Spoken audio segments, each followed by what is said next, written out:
안녕하세요. 무엇이든 읽어드리는 북면 아저씨입니다. 오늘 읽어드릴 책은 사마천 사기 64회입니다. 36. 회음부혈전. 작은 부끄러움을 겁낸다면 어찌 이름을 빛낼 수 있으리요. 한씨는 회음 사람이다. 가난하고 품행도 좋지 못하여 지방관리로 추천되어 뽑히지도 못했고 또한 장사도 할 줄 몰라서 언제나 남에게 의지하여 입에 풀칠하며 근근히 얻어먹고 지냈다. 그리하니 어느 사람도 그를 좋아하지 않았다.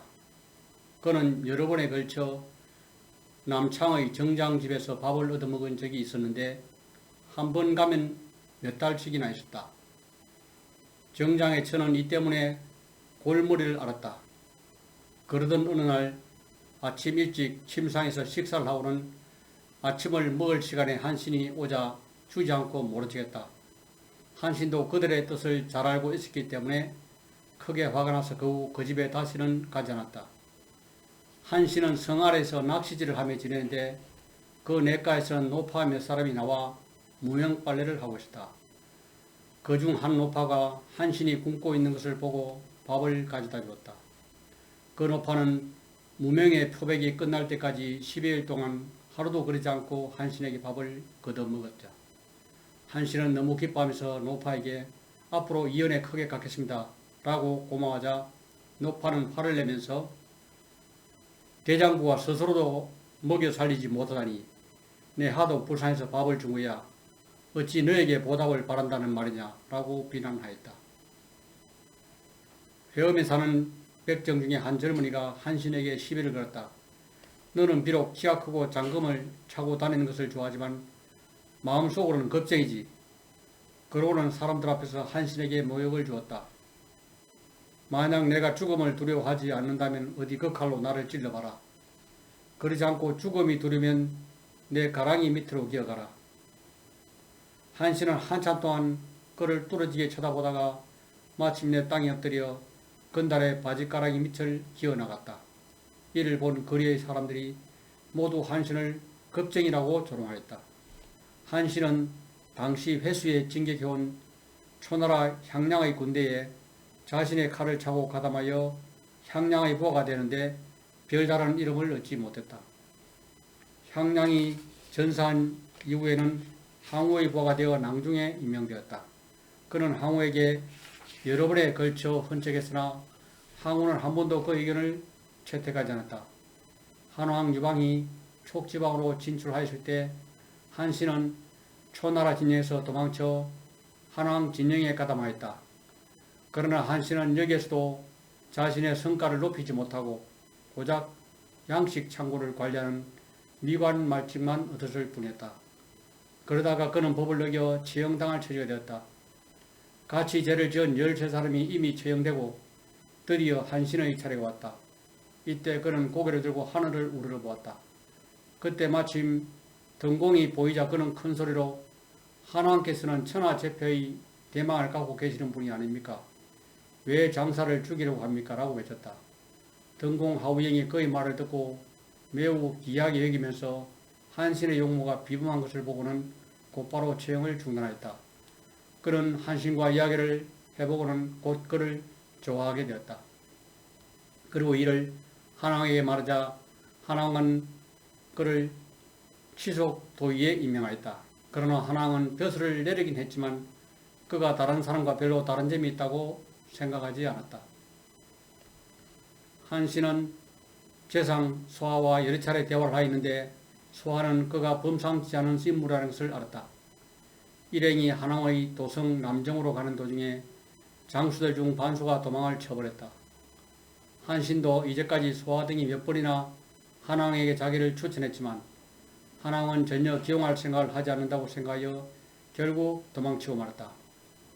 한신이 도망쳤다는 소식을 들은 소하는 한왕에게 전할 겨를도 없이 급하게 한신을 찾아 나섰다. 그러자 어떤 사람이 성상 소하가 도망쳤습니다라고 한왕에게 보였다. 한왕은 크게 화를 냈다. 소하까지 도망쳤다면 한왕의 두 팔을 모두 잃은 것과 다름없었기 때문이었다. 그러나 이틀 후에 소하가 들어왔다. 한왕은 화도 기쁘기도 하여 소아에게 욕을 하면서 너는 어째서 도망을 가느냐고 물었다. 그러자 소아는 제가 감히 도망친 것이 아니었고 저는 도망친 자를 뒤쫓아간 것입니다. 라고 대답하였다. 한왕이 내가 누구를 뒤쫓았다는 말인가? 라고 묻자 소아는 한신입니다. 라고 말했다. 한왕은 욕을 하면서 이제까지 도망친 장수가 수십 명이나 되었지만 네가 뒤쫓은 적은 한 번도 없었다. 한신을 뒤쫓아가더니 거짓말이 틀림없다 라면서 믿지 않았다. 그러자 소아는 다른 사람이라면 얼마든지 다시 사람을 구할 수 있습니다. 그러나 한신 같은 이불은 두 번 다시 찾을 수 없는 보물입니다. 대왕께서 앞으로도 오직 한중의 왕으로 거치시겠다면 굳이 한신 같은 사람은 필요 없을 것입니다. 그렇지만 천하를 제패하려는 야망을 갖고 계시다면 한신 외에 함께 일할 인물이 따로 없는 줄로 압니다. 이것은 대왕께서 어떻게 결정하는가에 달려 있습니다. 그러자 한왕은 한참 생각하더니 심각하게 말했다. 과인도 동쪽으로 진출하여 천하를 얻고자 하는 생각뿐이요. 어찌 답답하게 여기에만 있을 수 있어. 소아가 말했다. 대왕의 뜻이 그러하시다면 반드시 한신을 중용하십시오. 그렇게 된다면 한신은 대왕의 곁에 머무를 것입니다. 그렇지 않다면 그는 결국 도망치고 말 것입니다. 한왕은 기공의 얼굴을 봐서 그를 장군으로 등용하리다 라고 말하자 소아는 장군 정도로 임명해도 그는 여전히 머물지 않을 것입니다. 라고 말했다. 한왕이 그렇다면 대장군이면 되겠소 라고 하자 소아는 비로소 대단히 좋습니다. 라고 말했다. 한왕은 즉시 한신을 불러들여 대장군에 임명하려 했다. 그러자 소아는 대왕께서는 항상 부하를 너무 만만히 보시고 예의를 갖추지 않으십니다. 대장군을 임명하는 큰일을 마치 어린애들 병정놀이 하듯 한마디로 처리하려 드시기 때문에 한신 같은 인물이 도망치는 것입니다. 대왕께서 그를 정말 대장군에 임명하시려면 길이를 택하시어 목욕제에 하시고 재단과 광자를 만들고 준비를 잘해서 대장군 임명의식을 거행해야 할 줄 압니다. 한왕은 이 의견에 따랐다. 새로 대장군이 지켜진다고 하자 모든 장군들이 저마다 혹시 내가 되지 않을까라는 기대에 부풀어 있었다. 그러나 막상 한신이 대장군으로 임명되자 모두 의아해하였다. 대장군 임명의 의식이 끝나자 한왕이 한신을 불러 물었다. 성상이 자주 그대의 얘기를 했소. 그대는 과인에게 무슨 가르침을 주겠소? 한신은 한 차례 겸양의 예를 갖추더니 말문을 열었다. 지금 동쪽으로 나아가 천하의 백건을 다투는데 대왕의 적수는 결국 한왕이 아니겠습니까? 한왕은 그렇소라면 고개를 끄덕였다. 한시 대왕께서는 용감하고 사나우며 어지르고 강한 점에서 한왕과 비교하여 누가 낫다고 생각하십니까? 라고 묻자 한왕은 한참 생각을 후에 내가 부족하오 라고 말했다. 한신은 두 번 절하고 그 말에 동의하면서 말했다. 그렇습니다. 신 역시 대왕께서 부족하다고 생각합니다. 그러나 신은 전에 한왕의 아래에서 보았기 때문에 그를 좀 알고 있습니다. 그가 화를 내면 큰 소리로 말하면 천 사람이라도 모두 엎드릴 정도지만 그는 재능 있는 장수를 기용하지 못합니다. 따라서 이는 다만 필부의 용기에 불과한 것입니다. 평소 한왕이 사람을 대하는 태도는 겸손하고 자유로우며 부드럽습니다. 말투가 부드럽고 어느 사람이 병이 나게 되면 눈물을 흘리며 음식을 나눠줄 정도입니다. 그러나 부하가 공을 이루어 산과 벼슬을 내려가 할 때가 되면 항상 머뭇거립니다. 따라서 이는 다만 안학내의 인정에 불과할 뿐입니다. 한왕은 비록 천하의 패자가 되었고 제후들은 모두 그에게 신하로 꼽히고 있지만 그는 오히려 관중을 지키지 않고 평성으로 도읍을 참았고 의제와의 약속정을 어겨 자기와 가까운 사람을 왕으로 세워 제후들은 그의 일하는 방식에 대하여 모두 큰 불만을 가지고 있습니다. 제후들은 한왕이 의제를 강남으로 쫓아내는 것을 보고 모두 자신들이 군주도 내쫓고 좋은 것을 차지하여 스스로 왕이 되었습니다.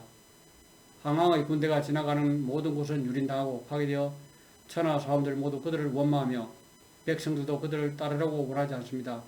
단지 위세에 눌려 억지로 그들에게 복종하고 있을 뿐입니다.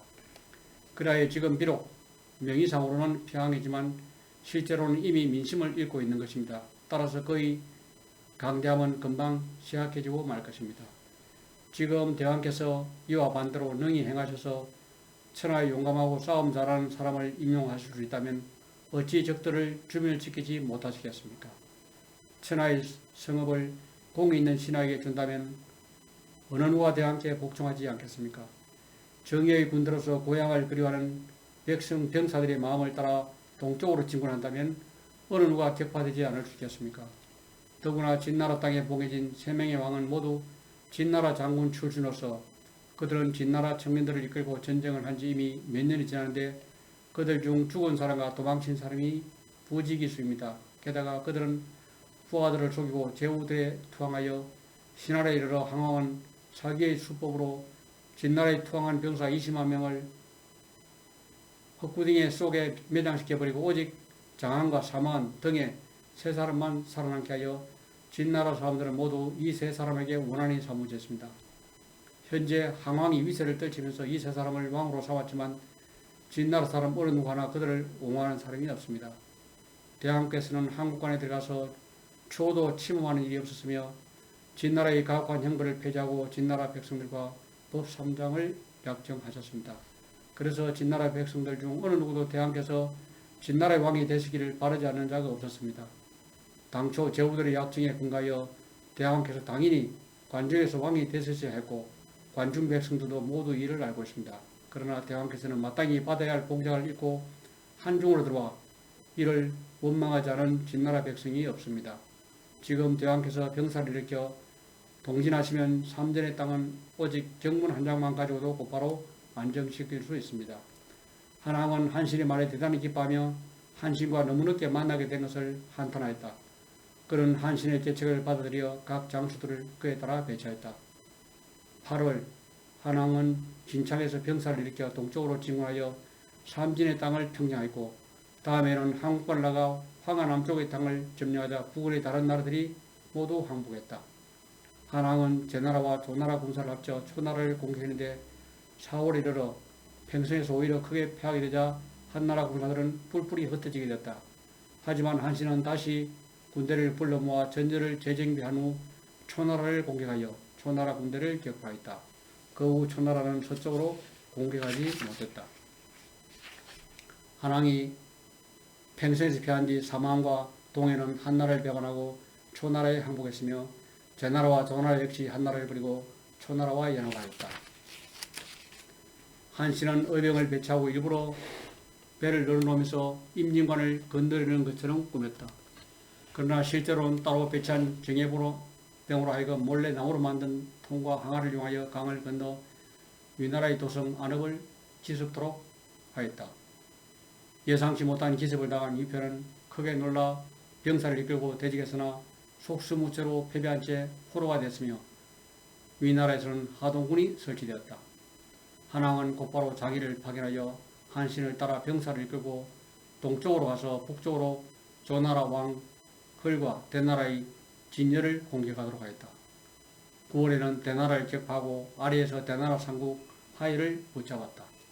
한신이 위나라를 격파하고 대나라를 점령했을 때 한왕은 사람을 보내 한신의 정예부대를 소환하여 평양에서 초나라 군사들을 방어하도록 하였다. 적장에게 무릎을 꿇어 배움을 청하다. 한신과 장인은 수만 명의 병사를 이끌고 정영을 통과하여 조나라를 공격하려고 했다.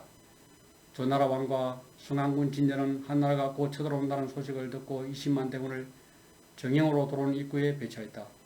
광무군 이자극과 성안군에게 계책을 했다.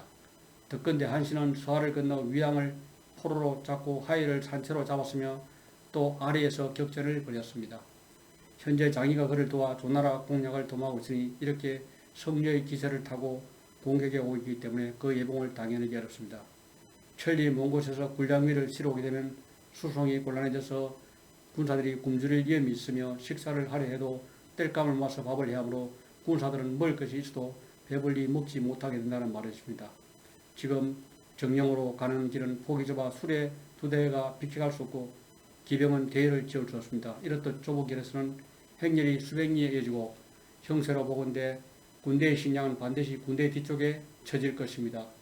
바랍군대 제게 잠시 정병 3만 명을 빌려주십시오. 저는 저런 길로 가서 그들의 식량과 보급로를 끊을 테니 기공께서는 도랑을 기획하고 벽을 높이사 결코 맞서 싸우지 마십시오. 이것으로 그를 길을 마치겠습니다.